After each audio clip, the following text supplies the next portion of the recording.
Well, thanks very much. I was very keen to ensure that Australia was represented here at the Quad, to send a message to our partners in the United States, Japan and India that Australia continues to be strong supporters of the Quad, that the Quad Leaders Summit represents our common purpose in support of democracy, in support of peace and security in the region, in the support of the rule of law. And we had important discussions here yesterday about the situation in Ukraine and Russia's unilateral, illegal, immoral aggression against the people of Ukraine. We also had a discussion about the nature of the region, making sure that we reach out to other countries, including engage with the ASEAN nations here in going forward with our common views. I was particularly warmed with the reception that I had at the bilateral meetings.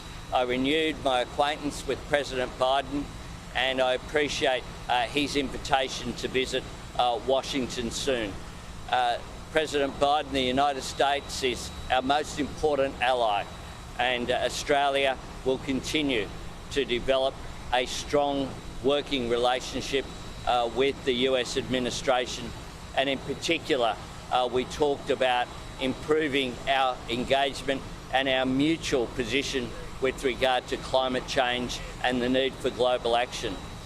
There are many consistencies in Australia's national security positions, but there are some differences with the former Australian government, particularly when it comes to climate change.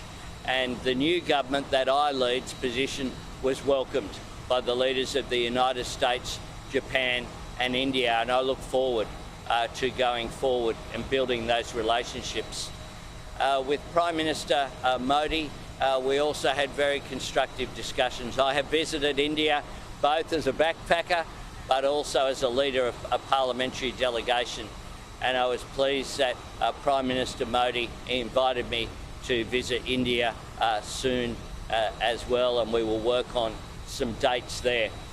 The relationship with India, which will grow to be the third largest economy in the world in coming years, is a very important one for Australia, and the diaspora in Australia is of course a growing one as well. We talked about the potential for education exchange, particularly the potential for Australian universities taking advantage of the changed position of India and co-locating in India, serving both students locally based in India who could spend some time in their home country of India studying at Australian-based universities, and then perhaps complete half of their degree as well in Australia. I think that's an exciting proposal from Prime Minister Modi, and one which is of benefit to both our nations. And to Prime Minister Kishida, I just think that he was an extraordinary host of this Quad Leaders Summit. I very much look forward to working with Prime Minister Kishida on issues including on national security issues and defence cooperation. Prime Minister Kishida will visit Australia later this year, and we discussed a potential program and some initiatives that could arise from that Leaders Summit, which is an annual event between Australia and Japan. Australia next year will host the Quad Leaders Summit.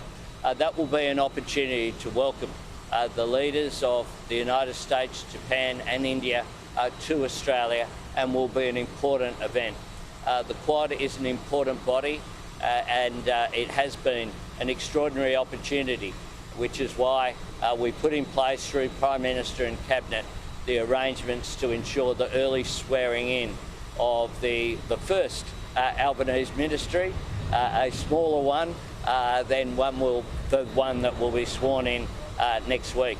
I'll return to Australia. I look forward to engaging again with domestic issues, in doing work on the structure and personnel in the incoming government in the days ahead.